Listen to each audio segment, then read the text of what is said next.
ఏ విధంగా ఉప్పులోని ఒక కణానికున్న రుచి మహాసముద్రం నీటి రుచికి భిన్నమైనది కాదో, అదేవిధంగా మీ ఆత్మను మీరు దర్శించడం పరమాత్మ దర్శనానికి భిన్నమైనది కాదు.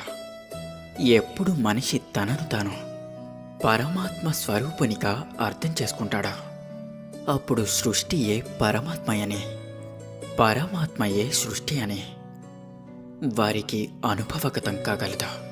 సృష్టికి పరమాత్మకు ఏ భేదమూ లేదు.